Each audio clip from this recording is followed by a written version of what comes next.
سب دیکھنے اور سننے والوں کی خدمت میں محبت بھرا سلام۔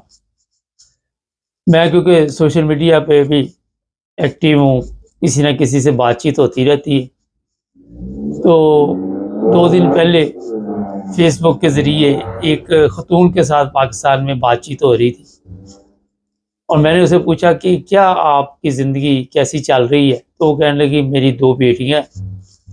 تو میں نے کہا میاں؟ کہتی میاں کو میں نے چھوڑ دیا ہوا ہے، علیحدہ ہو گئی ہوں۔ اور میں نے کہا پھر کیا کرتی ہیں آپ؟ کہتی میں ٹیچر ہوں۔ میں نے کہا شادی کیوں نہیں کی دوبارہ؟ کہنے لگی کہ میں جس سے بھی شادی کرتی، میری بیٹی ایک کیفے میں پڑھ رہی ہے، ایک چھوٹی ہے، تو جو بھی بندہ آتا وہ ان بچیوں پہ بری نظر رکھتا، اس کی وجہ سے میں نے شادی نہیں کی۔ میں اس طرح آرام کی زندگی گزار رہی ہوں، میں سکون سے ہوں۔ شادی کر کے میں عذاب میں پڑی ہوئی تھی، اور اب مجھے یہ ذہنی طور پہ سکون ہے کہ جو میں کماتی ہوں اپنے بچیوں پہ خرچ کرتی ہوں۔ اور میری بچی جو ہے وہ حافظ قرآن ہے۔ میں نے پھر اسے پوچھا کہ آپ کو پتہ ہے کہ مدرسوں میں کیا حالات ہوتے ہیں؟ وہ کہتی 2 سال پہلے اس نے قرآن حفظ کیا ہے، لیکن میں وہاں پہ خواتین کے ساتھ ہی اٹیچ تھی اور مردوں کے ساتھ کوئی تعلق واسطہ نہیں تھا۔ یہ اس لیے میں نے آپ کو بتایا کیونکہ یہ خود ٹیچر ہے اور یہ سب کچھ سمجھتی تھی کہ ہمارے جو مدرسے ہیں وہاں پہ کس طرح کے حالات ہیں۔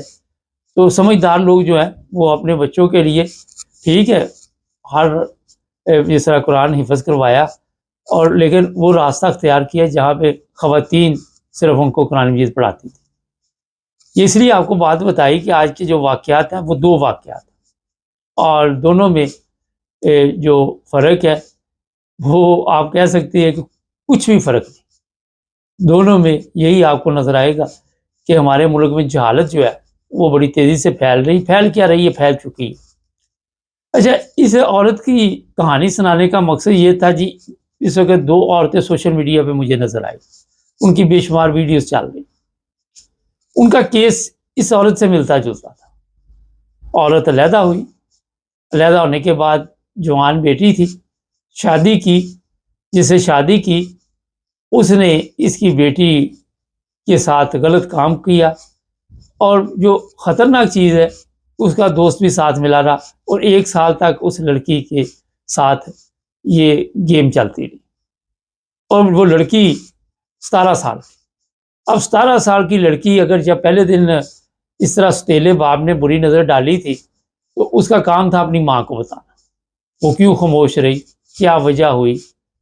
اب یہ ہم تو نہیں بتا سکتے، مگر ایسی حالات ہوں تو بچی کو یہ نہیں کہ ستیلا باپ ہو، کوئی بھی رشتہ دار ہو، اگر اس لڑکی میں سمجھ ہے، 17 سال کی لڑکی بالغ ہوتی ہے پاکستان میں، یہاں بھی بالغ ہوتی ہے، سمجھدار ہوتی، تو اس کو فوری طور پہ اپنی ماں کو یہ بات بتانی چاہیے۔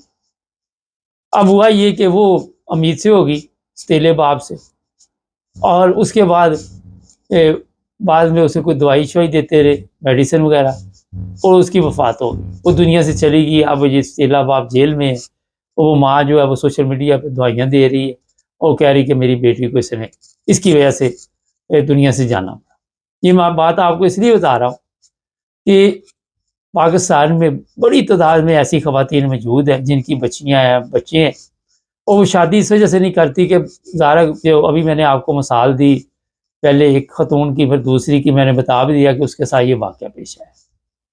اس کی وجہ یہی ہے کہ ہمارے معاشرے میں اس چیز کا احترام ہی نہیں کہ رشتے کا احترام کیا ہوتا ہے۔ ظاہر وہ لڑکی اس کو والد کا درجہ دے رہی تھی، والد کی طرح بلا رہی ہوگی، لیکن اس نے، کیونکہ میں نے جو بات کی کہ جہالت نے کمی نہیں آئی ہمارے وہاں پہ، اور جہالت بڑھتی جا رہی ہے، اور اس نے اس کا جناب نے جائز فائدہ اٹھایا، رشتوں سے اعتماد اٹھ گیا، کوئی اعتبار نہیں کرتا کسی رشتے پہ بھی، اور نہ ہم وہاں پہ جس معاشرے میں رہ رہے ہیں اعتبار کر بھی نہیں سکتے۔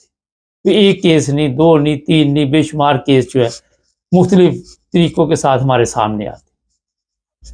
اب خواتین مجبور ہوتی ہیں، پہلے خامد چلو فوت ہو گیا یا نہیں بنی تو پھر ان کو وہاں پہ روزگار کے مسائل ہے، اس کی نسبت یورپ میں طلاق کی شرح اس لیے بڑھ رہی ہے کہ یہاں پہ پتہ ہے کونسل ہے، جاب سینٹر ہے، بینیفٹ سسٹم ہے، عورت کے لیے کوئی پرابلم نہیں، وہ کہیں سے بھی خرچے مرچے پورے کر سکتی ہے، اس کے لیے یہاں یورپ میں کوئی پرابلم۔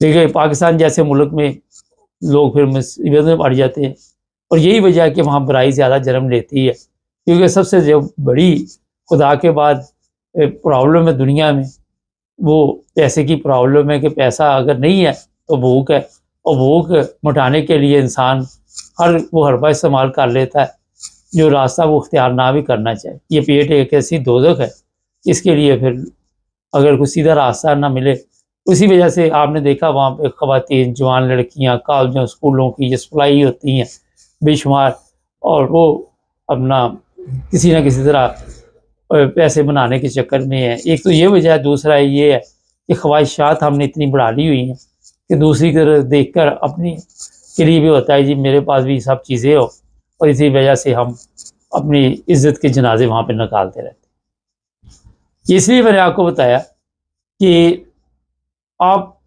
پاکستان جیسے معاشرے میں جو اسلامی جمہوریہ پاکستان ہے، جو اسلام کا قلعہ ہے، وہاں پہ عزت کے ساتھ اگر زندہ رہنا چاہتے تو چار پیسے آپ کے پاس ہونے چاہیے، کوئی چار بڑے بڑے آفیسر آپ کو ملنے والے ہونے چاہیے، کوئی پولیس اسٹیشن میں آپ کی واقفیت ہو، کیونکہ یہ عورت جس طرح دھائیاں دے رہی ہے وہاں پہ آ کے، مجھے لگ رہا ہے اس کی FIR وغیرہ کاٹی گئی یا نہیں کاٹی۔ اچھا دوسرا کیس سنیں، کیونکہ 2-3 کیس میں آپ کے سامنے لے کے آتا ہوں۔ اب دوسرا کیس یہ تھا کہ ایک کیس بندہ ہے، 2 عورتیں وہ بھی بیٹھی ہوئی ہیں پولیس اسٹیشن۔ کیا ہوا جی؟ وہ کہتا میری بیوی تھی، 5 بچے تھے اس کے، کہ 6 بچے تھے، وہ کسی کے ساتھ بھاگ گئی۔ اسے اب اس نے پوچھا، یہ سب کی تصویریں میں اوپر لگاؤں گا تاکہ آپ کو ہر کیس کا اندازہ ہو کہ حالات کس طرف جا رہے ہیں۔ اچھا جی بھاگی کیوں جی؟ 6 بچوں کے بعد کہاں بھاگ گئی؟ ہوا یہ کہ اس بندے کا کہنا تھا، اب یہ پولیس اسٹیشن بیٹھا ہوا ہے، کہ وہ موبائل فون استعمال کرتے۔ موبائل فون استعمال کرنا گناہ تو نہیں، مگر چسکا پڑ گیا تھا مختلف لوگوں کے ساتھ، اور پھر جب میاں نے منع کیا کہ آپ یہ موبائل فون استعمال کیوں اتنا کرتی ہے اور کیوں غلط لوگوں کے ساتھ رابطے میں، تو وہ غصہ کر گئی، وہ 6 بچے بھی چھوڑ کے تو ایک مسلی کے ساتھ وہ کہتا کہ بھاگ۔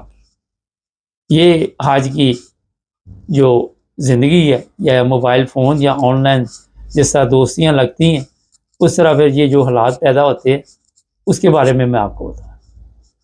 اب کیا ہوا جی؟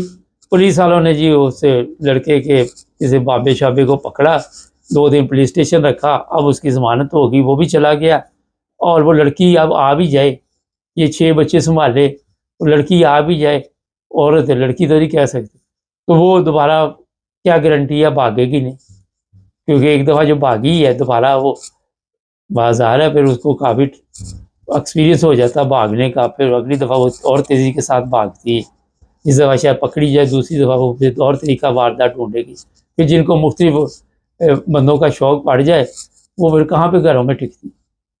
تو یہ آج کا ہمارا جو معاشرہ ہے، جو ہمارے علماء نے، خطر نبوت کے مجاہدین نے، اور عاشق رسول ہر جگہ پہ آپ کو گلی محلے میں نظر آتے، کونے کونے میں انہوں نے یہ معاشرہ ہمارا جو تیار کیا، اس کی ابھی 2 مثالیں دی ہے، اور تیسری آ رہی۔ اچھا یہ نہیں کہ وہاں پہ بھاگ جاتی، یہاں بھی اسی طرح کے کئی دفعہ حالات ہیں، میں نے دیکھا یہاں کئی پاکستانی خواتین ہیں، 4-4 5-5 6-6 بچے ہیں، وہ آن لائن کوئی نہ کوئی یاری دوستی لگائی، اس کے بعد کہیں نہ کہیں گیم ڈال دی۔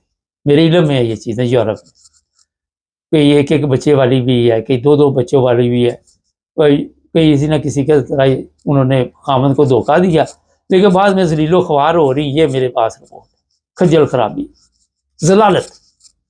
اچھا اب تیسرا کیس دیکھیں، ایک میں دیکھ رہا تھا آج شلواریں وہاں پہ لٹکی ہوئی ہیں، عورتوں کی، مردوں کی۔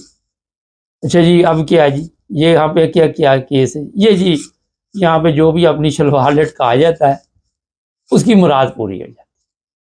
آپ اندازہ لگائیں ہماری جہالت ہے کہ ہم کتنی تیزی کے ساتھ جہالت میں ترقی کر رہے ہیں۔ وہ بندے سے پوچھا آپ نے بھی کبھی شلوار اتاری؟ کیا تھا 2-3 دفعہ میں بھی اتار کے لٹکا کے دیا، خواتین بھی شلواریں وہاں پہ اتار کے لٹکا دیتی، اور کیسے وہ گھر جاتی ہے اللہ بہتر جانتا، مگر آپ اندازہ لگائے کہ اپنی مراد پوری کرنے کے لیے وہ ننگا ہو جاتی اور وہ کہتی جو مرضی ہو جائے ہماری مراد پوری ہوئی. کسی کو ساس کی مصیبت پڑی, کسی کو نند کی پڑی, کسی کو بہو کی پڑی, بہو کو ساس کی پڑی, بس کھچڑی پکی ہوئی. اور اس چکر میں وہاں پہ لوگ جو ہے یہ نہیں دیکھتے کہ سب سے ضروری جو ہے وہ آپ کا جسم ہے, آپ کی عزت ہے, مگر وہ کہتے ہیں مٹی ڈالو ایسی عزت کے اوپر بھی ہماری مراد پورنی ہے. یہ آج ہمارے جو سسٹم میں چیزیں آ گئی ہیں, ہم ان سے باہر نہیں نکل سکتے. آپ جو مرضی کر لیں ان سے باہر نہیں نکل سکتے, کیونکہ ہمارے ہاں جو تعلیمات وہاں پہ دی جاتی یا تعلیم اسکولوں میں دی جاتی وہ ہم اتنے پیچھے ہیں جس کا آپ صبر بھی نہیں کر سکتے. نئی نسل کا تو بالکل بیڑا کر رکھا. ہمارے زمانے میں تو جو لوگ پڑھتے تھے ان کو کچھ نہ کچھ پلے پڑ جاتا ہے. یہ نئی نسل آتی ہے ان سے کوئی سوال بھی کر لو تو ان کو پتہ نہیں چلتا, اور یہ کہ وہ کالج سے آیا ہو, یونیورسٹی سے آیا ہو, لیکن بیڑا گرک ہوا. یہ اس لیے میں آپ کو بتا رہا ہوں کہ ہماری جو گورنمنٹ ہے, ہمارے جو ادارے ہیں وہ چاہتے بھی نہیں, کیونکہ ان کے بچے تو اچھے اسکولوں میں, کالجوں میں, یونیورسٹیوں میں, انگلینڈ, کینیڈا, امریکہ, آسٹریلیا, جہاں جہاں جرمنی وہاں چاہتے پڑھتے. لیکن جو دوسرے بچے آج بھی وہ ٹاٹ پہ پڑھ رہے, اکثر اسکول نہیں جاتے, غربت افلاس وہ جس طرح زندگی گزارتے. تو یہ جو لوگ اس حالت میں پڑھ چکے ہیں ان کے اوپر جو مرضی آپ کرتے رہے, یہ یہاں سے نکل نہیں سکتے. نہ رشتوں کا احترام, نہ اپنے جسم کا احترام, نہ اپنی عزت کا احترام, نہ دوسرے کسی کی عزت کا احترام. اور وہاں پہ ہزاروں کی تعداد میں شلواریں لٹکی. یہ میں نے آپ کو بتائی. اس سے اور بھی زیادہ خطرناک کام ہوتے ہیں, مگر صرف مثال دی ہے کہ اب کپڑے تک ہم اتارنے کے لیے وہاں پہ تیار ہے, اور ہم چاہتے ہیں کہ کسی طرح بھی ہم ایسی زندگی گزار سکے. حالانکہ یہاں پہ بغیر محنت کے, دیانتداری سے آپ ترقی نہیں کر سکتے. یہ ابھی آپ کی گئی ہوئی جاپان, وہاں اس کو پوچھنا کوئی مندر شندر دیکھے, وہاں پہ کوئی درگاہ دیکھی, کوئی پیر بیٹھا دیکھا جاپان میں. یہ